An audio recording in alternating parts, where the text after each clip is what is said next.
SP Flashlight Guy here. So I've been getting some messages from people wondering about the Fenix TK21 versus the Eagletac T20c2 with the new high output XML LED. This was a drop-in.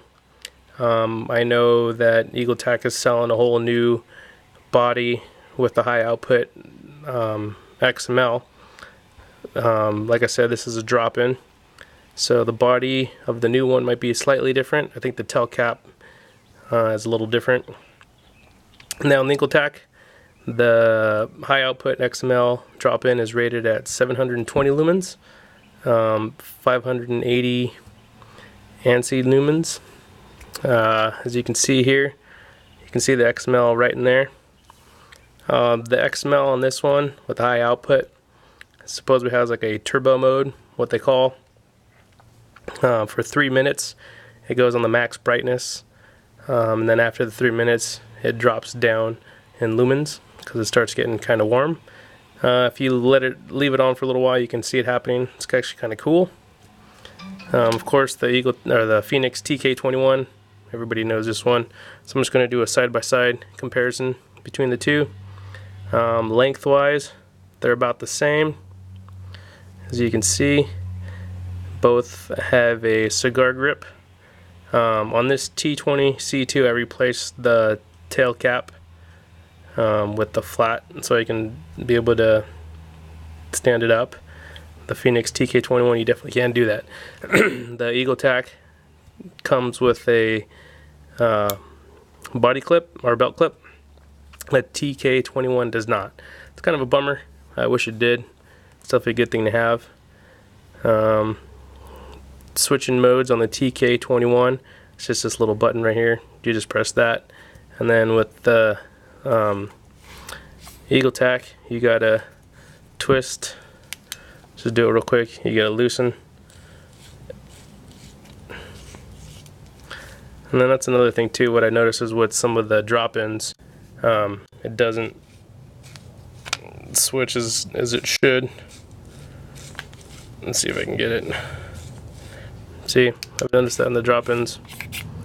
It's kind of a bummer. Let's try it again. It's still not doing it. There we go. So you loosen, tighten the head.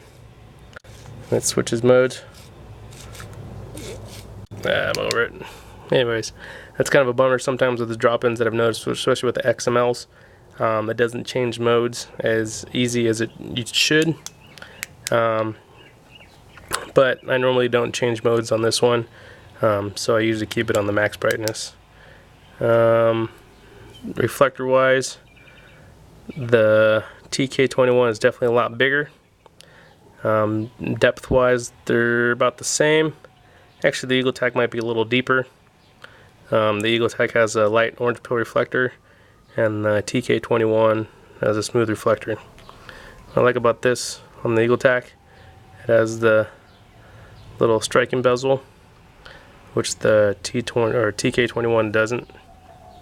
They both feel really good in the hands, as you can see. Brightness wise, at close range, the Eagletac seems a little brighter. At some distance, the TK21 is brighter. Spill wise, the Eagletac is definitely a lot brighter than the TK21.